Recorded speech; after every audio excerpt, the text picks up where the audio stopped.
problema porque aquí es una zona que no hay nadie. Se llama Sabana Desperado. Mira dron que puede pillar, que puede tomar todo lo que queremos ahora. Hay que ir rápido. Cuando está aquí hay que hacerla rápido. Es como más de un país a otro.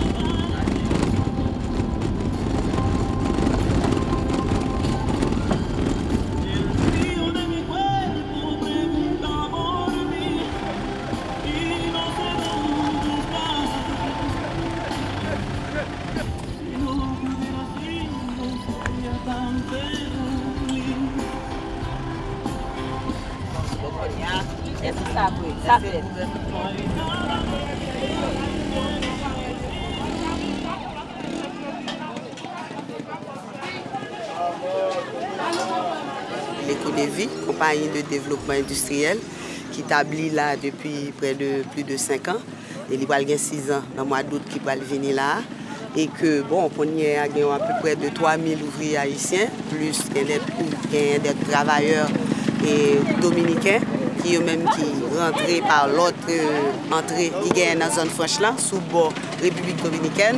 Et puis, bon, tout ouvrier ça y a 4 usines et une qui fait maillot, et puis 3 l'autre, 2 qui fait pantalon, et puis il y a une qui fait sous-vêtements.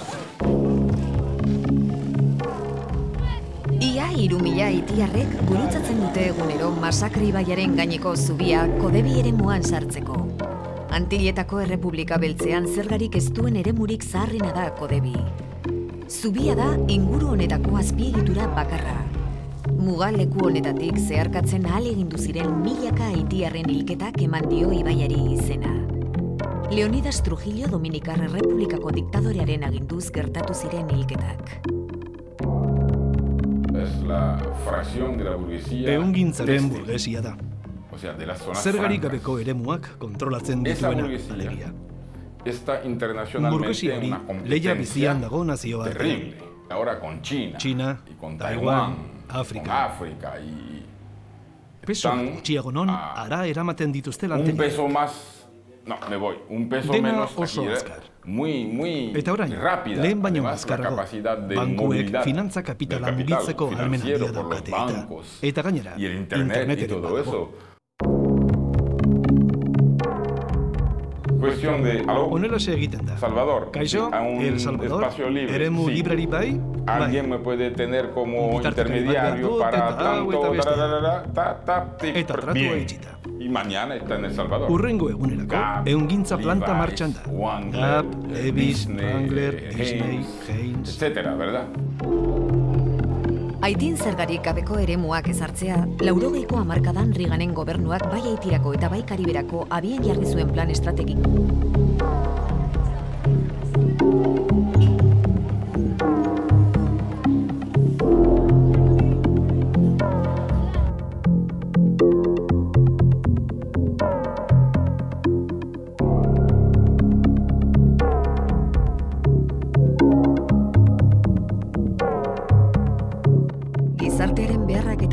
Eskubideak baina, zona frankori mugatzen duten arantzadun esietik kanpo geratu dira. ¿Por qué Haití? Baina zergatik Haití? Zergatik Haití eta ez El Salvador edo Dominikar Errepublika? Porque esta colonia Saint-Domingue, Frantziako zein Ameriketako koloniarik boteretsuenetakoa zen. Poderosa de los franceses. Y de toda América también. Frantziako ekoizpenaren erdia, Frantzia bera barne. Saint-Dominguetik ateratzen zen. De Francia, incluyendo Francia, salía de Saint-Domingue. Baina horretarako, esklabotza latza zegoen ezarrita. Terrible, terrible. Saint-Domingueko esklaboak goizaldeko 4:00 gaueko 11:00 egiten zuten lan, egunero, igandeetan ere bai. Esklaboen bizi itxaropena 3 eta 5 urte artekoa zen, pentsa.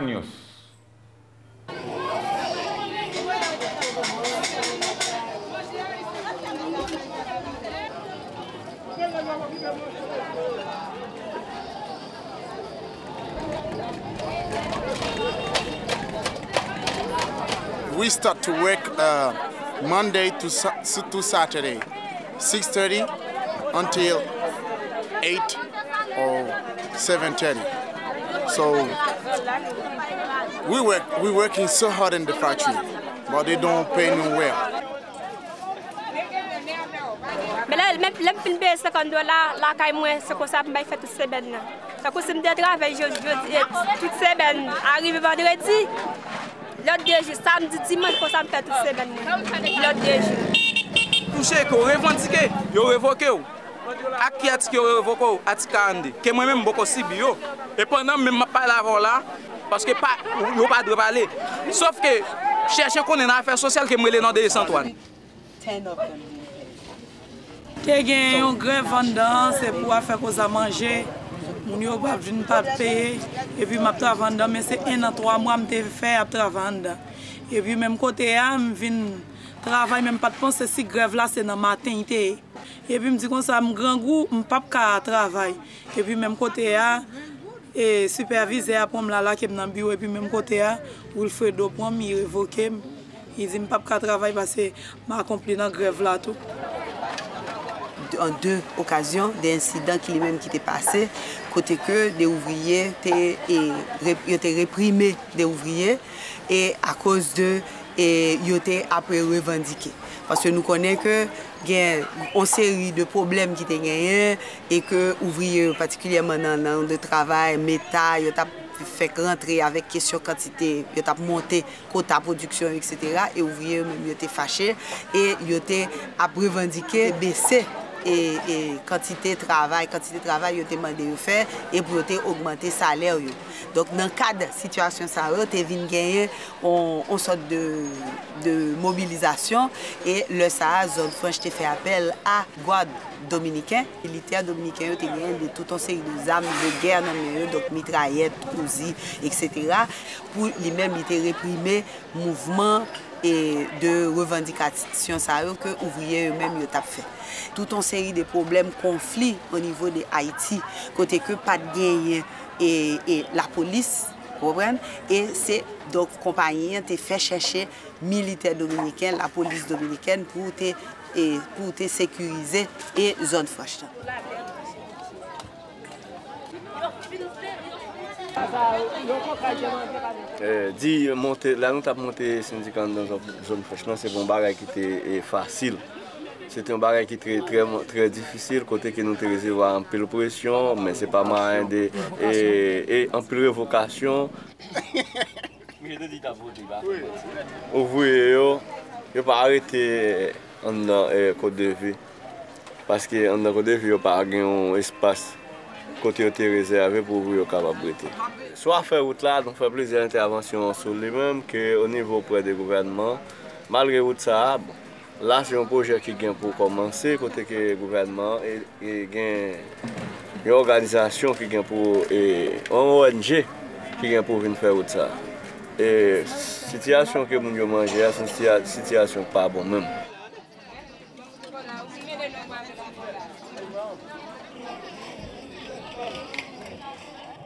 Haiti, Latinoamerika osoko herrialderik polarizatuena da, aberastasunaren banaketari erreparatu ezkero. Langileek ez daukate eskubiderik eta baldintza txarretan bizi dira. Eta ez bakarrik irabaziei begiratuta, bizi baldintzei erreparatuta ere bai. Haitiko estatua bere beharra dagoenean ez dagoen estatua da. Politika neoliberalek erabat suntsitutako estatua. Ez die langileen beharrei erantzuten ez garraiobideetan, ez hezkuntzan, ez da osasungintzan ere. Behar horiei guztiei langileak bere kasa erantzun behar izaten die. Beraz, ez daukagu soldatarik baxuena bakarrik, oro har bizimodu mailan baldintzarik askarrenak ere guk dauzkagu. $1 eta 50 zentabo egunean. Horrek esan nahi du, Haitiko langile batek 5 eguneko lana behar duela langile estatu batuar batek ordubetean irabazten duena eskuratzeko. 5 egun batak eta ordubete bestea.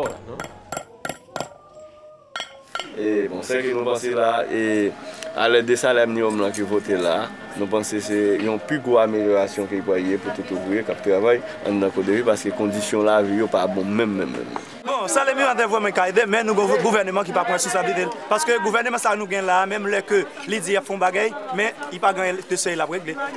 Bon, c'est que moi, je souhaite que le gouvernement qui prend responsabilité ça, avec sénateur, comme sénateur, député de voter, au moins, améliorer pour nous, capter avec un coup de. Il va avoir un point pile temps.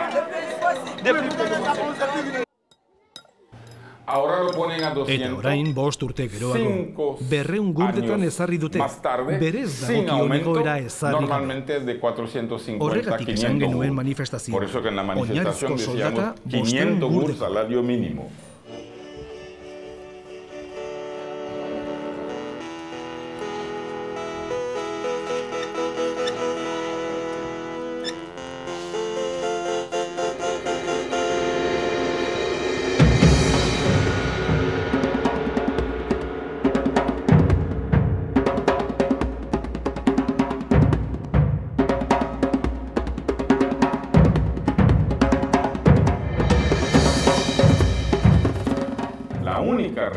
Haitikoa, esklabuek eta beltzek munduan egin duten iraultza bakarra. Ez dira beste herrialde guztietan gertatu zen bezala, metropolitik banatu eta burujabe egin diren kolono kreoak. Hemen, kolonoak ere kanporatu egin zituzten. Esklabuak atera ziren garaile. Baina herrialdea erabat deseginda geratu zen. Zorra Frantziarekin eta Estatu Batuen blokeoa, 60 urteko blokeoa. Artean, Estatu Batuek esklaboak zituzten oraindik euren demokrazian. Beraz, inoiz izan den iraultzarik bikainenak, gizarte egitura ahula, auskorra eta zaharkitua utzi zen. Zergatik, Haitiko klase dominatzaile berriek zorra ordaintzea onartu zutelako. Eta blokeopean langilei eskatu zizkietelako kontuak. Eta azkenean, herriak sufrituko zituen ondoriorik edatzenak. Haitin, industriak ez du inoiz goraldirik izan. Nekazaritza jarduerak suntsitzeak, inolako lan aukerarik gabeko hirietara eraman zuen jendea. Gaur egun, 172ko langabezia tasa dago Haitin. Horrek, argi uzten du alde batetik agintari eta klase dominatzaileen ezintasuna. Eta era berean, edozein unetan eztanda egin dezakeen gizarte egoera. Baina hor dago kontraesana. Klase dominatzaileek beharrezkoa dute miseria egoera hori euren estatusari eusteko. Nork egingo du lan $1 eta 95 zentaboren truke kanpoan egoera hobea badago.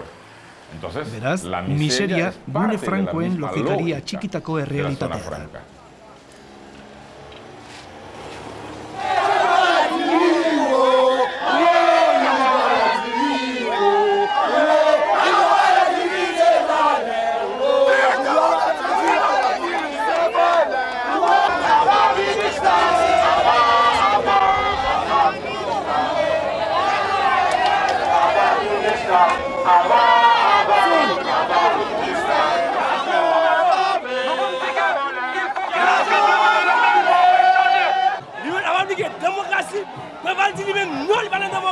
C'est la violence. Je dis, nous demandons d'abord gouvernement prévoit les seul pour lui. Nous gourmets jusqu'à bas. Prévoit le bon pays. Il va pas bon pays avec un petit groupe et nous-mêmes nous pas manger. Il est temps pour ça fini. Et puis moi-même c'est national dans le pays haïtien. Pas me passer là, même si tout le monde me passer. Pas pays à libérer par moi-même. Pas me passer moi-même. C'est la plus de valeur. Nous pas chanter. Nous pas Iaz eta duela urtebi, 2008an eta 2007an, Puerto Príncipen maiatzaren lehena antolatzen saiatu ginen, baina ez ziguten.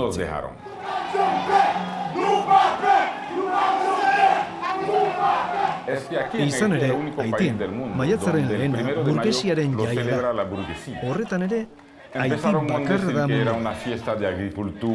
Nekazarien jaia zela esanez, hasi ziren duela 20 bat urte. Aguakadarik handiena aurkezten zuen nekazaria sarituz, eta nekazaririk finenen artean dominak banatuz. Geroago, artisauak ere saritu zituzten, eta azkenik burgesak ere bai. Eta orain, burgesiak laguntzen du diruz maiatzaren lehenean egiten den azoka. Gero, gobernuak ere bere martxa egiten du, sindikatu ofizialekin eta erositako nekazariekin.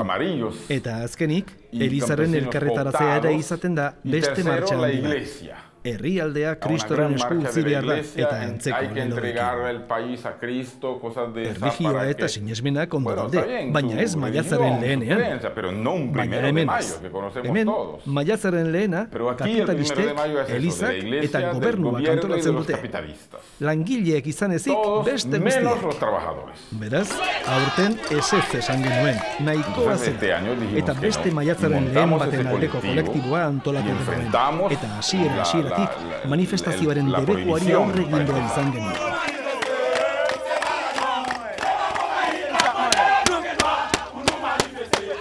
Aquí ahora mismo hay la miseria, antes no había nada de mala en ese país. Queremos como un gobierno de verdadero, un gobierno que quiere como resolver nuestro problema en ese país.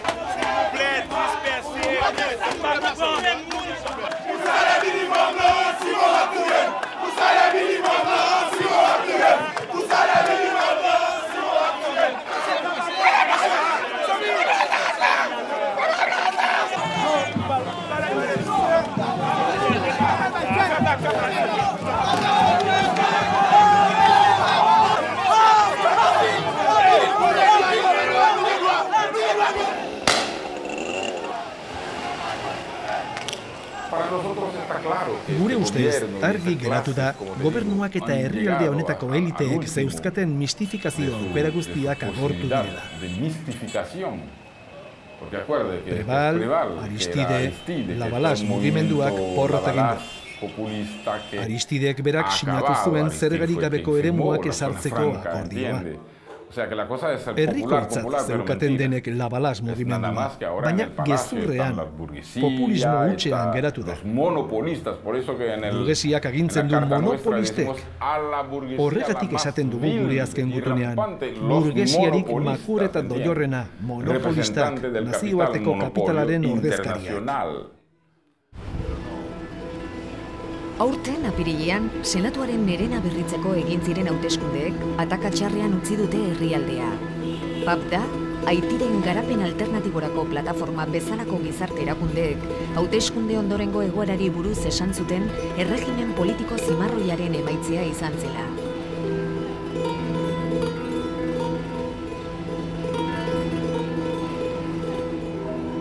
Haitiko Unibertsitateko irakasle eta PAPdako buru den Camille Chalmersen ahots kritikoa izan da gehien altxatu dena.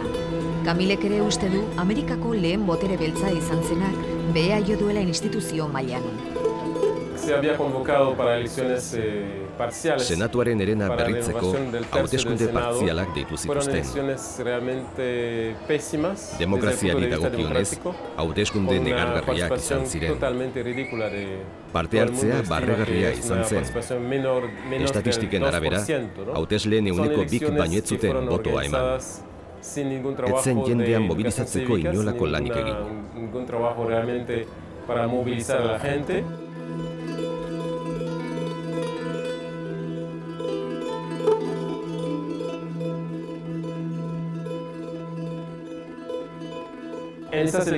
Egun, parlamentuan ordezkatuta dauden alderdi guztiek parte hartu zuten hauteskundeetan. Eta herrialdeko esparru politikoa eta mediatikoa hartu duten alderdi horiek guztiek, ezin izan zuten biztanleen ehuneko 2 baino gehiago mobilizatu. Argi eta garbi erakusten du horrek, sektore politiko tradizionalen eta herritarren arteko ezin ikusia.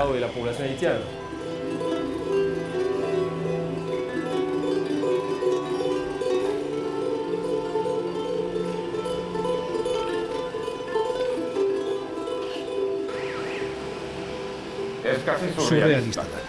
Zenbait boto kutsatan, etzen boto bakar bat ere eman. Gehienetan, iruzpalau zeuden, 11 askoiota, egun osoan. Gainera, erabakian nabarmentzeko, jendea etzen etxetik atera ere egin. Kaleak utxutxik geratu ziren. Botoa emateko eskubidea daukaten 4 milioi pertsonatik 3.000 boto baino ez. Parte hartzea etzen 100% iritsi. Eta hala ere, senatariak atera egingo direla diote. Konstituzioak ez duelako gutxiengo partairetza zein den zehazten.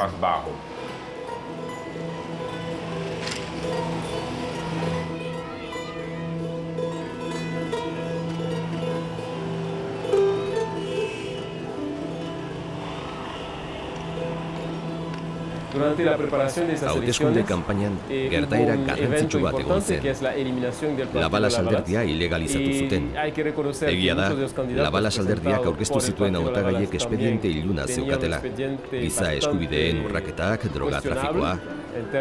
Baina hala eta guztiz ere, alderdi hori ilegalizatzeak mezu zehatza bidali zion herriari. Hauteskundeen emaitza aurretik erabakita zegoela. Beste alde batetik, eta 2006ko presidentetzarako hauteskundeetan gertatu bezala, hauteskunde aparatua, Minustak, IFES gobernuzkanpoko erakunde estatuatuarrak eta garapenerako nazio batuen programak kontrolatu zuten. Gainera, garrantzi handiko beste gai bati ekingo zaio laster.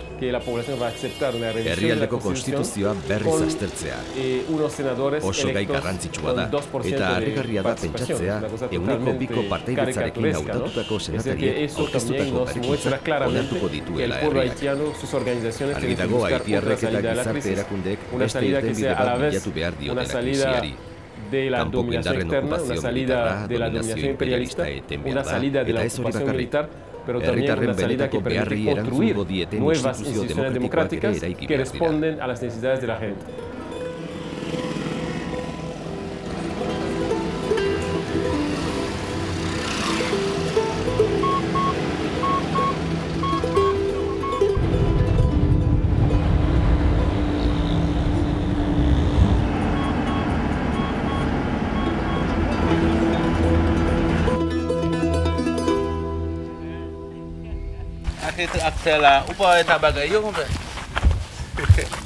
Le problème est que l'État haïtien n'investit pas dans l'agriculture paysanne.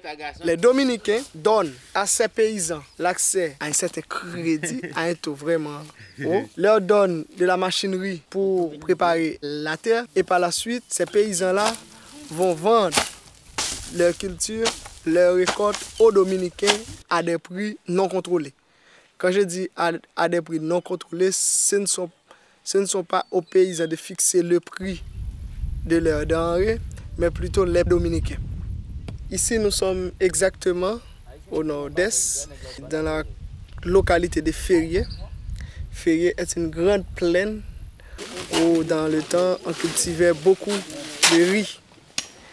Et maintenant, vous pouvez constater de par vous-même que c'est une plaine très riche, mais les paysans n'ont pas accès à l'eau.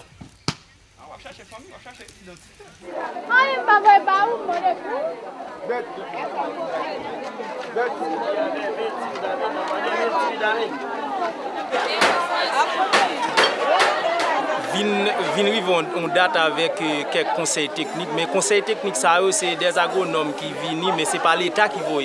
El se llama Semilis Gil Joseph, es un miembro, un delegado de una organización campesina que se llama Vive la Esperanza para el Desarrollo de Capuch. Habló sobre los productos dominicanos, los productos del norte, llegan y cubrir los productos locales hace que la competencia, los campesinos aquí no pueden competir. Cómo llegan los productos aquí. Eso es arroz de Estados Unidos y aquí esos productos venden más barato que esos productos. Aquí lo que se llama de la política dumping es la realidad, ¿no? Aquí un campesino vende 4 o 5 mamitas de maíz para poder comprar una libra de arroz. Frantziarren gidaritzapean, munduko koloniarik boteretsuenetakoa izan zen Saint-Domingue. Kafe eta azukre sail erraldoiak euskarri ekonomiko sendoa izan ziren frantziarrentzat, esklabotzari eutsia izateko.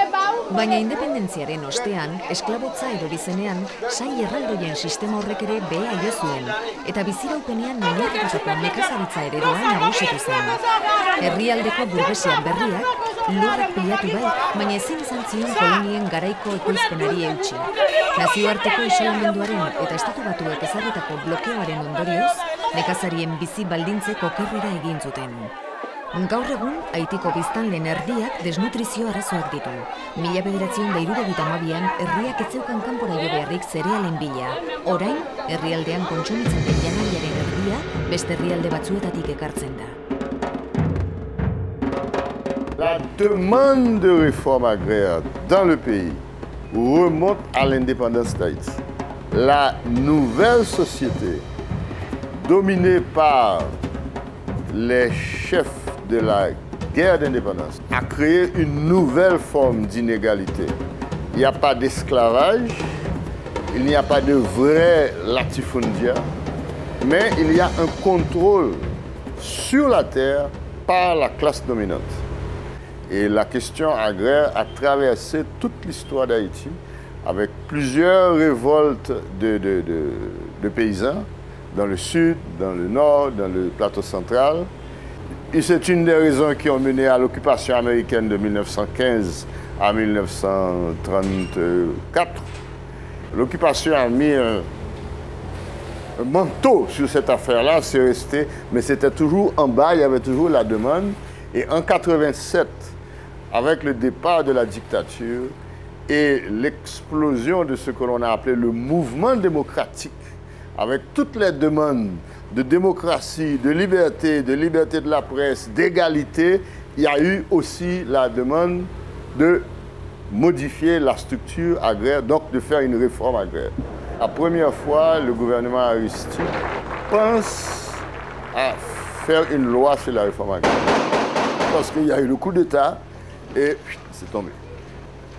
Quand René Préval a été président la première fois et il a lancé une expérience de réforme agraire dans la plaine de la Tibonite, une opération politique pour avoir la faveur des masses paysannes. Aujourd'hui, l'actuel ministre de l'Agriculture a récemment, il y a 3 mois de ça, dans un discours public, dit « Ne parlons plus de réforme agraire, parlons de sécurisation foncière ». Et c'est là qu'on va arriver avec peut-être le nouveau, pas le nouveau mandat, mais la nouvelle orientation de l'INARA. Yo viví arriba de Sabaneta. Yo viví aquí con 7 muchachos ahí. Este año cumplí a mí 6 años aquí viviendo. Cogiendo café por latón. Sin desayuno, te paga 35 pesos sin desayuno. Bueno, a mí tengo cantidad de haitianos, yo tengo un patrón aquí, yo viví con él. Siempre está con el café, yo busco a la haitiana, yo busco, y le cogiendo, pesarlo. El patrón me paga los cheques, me pasa al trabajo.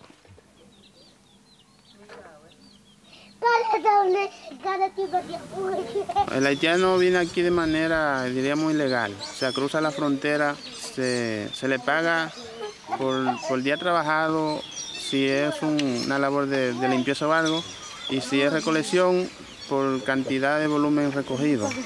Pero no hay ningún contrato normal, formal ni nada. O sea, ellos hoy pueden estar aquí, mañana dando otro productor y así se van moviendo de finca en finca.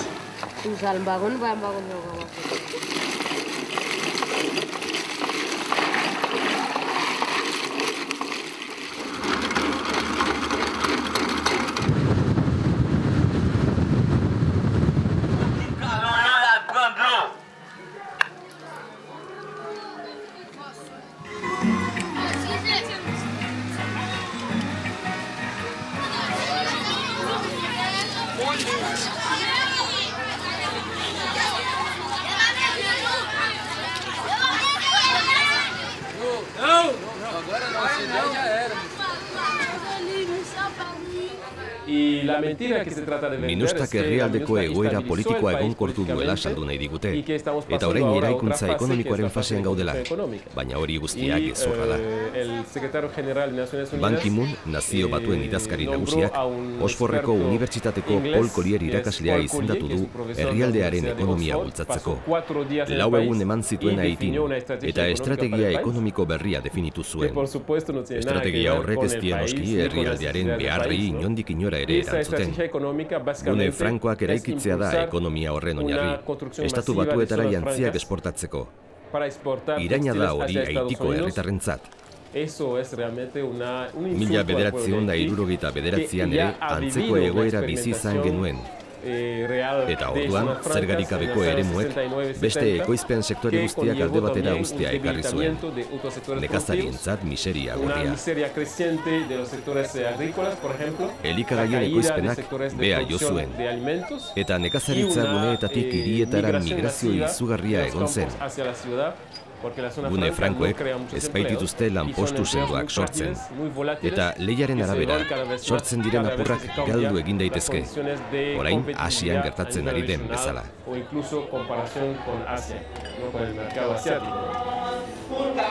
Ban Ki-moon Nazio Batuen erakundearen idazkari nagusiak esan zuen, badaudela arrazoiak Haitik garapenera eta bakera bidean dagoen herrialdea dela pentsatzeko. Baina garapen hori makala dela oraindik, eta atzera pausoak ere egon daitezkela. Beraz, instituzioak indartzeko lanean jarraitzeko eskatu zien Haitiko agintari.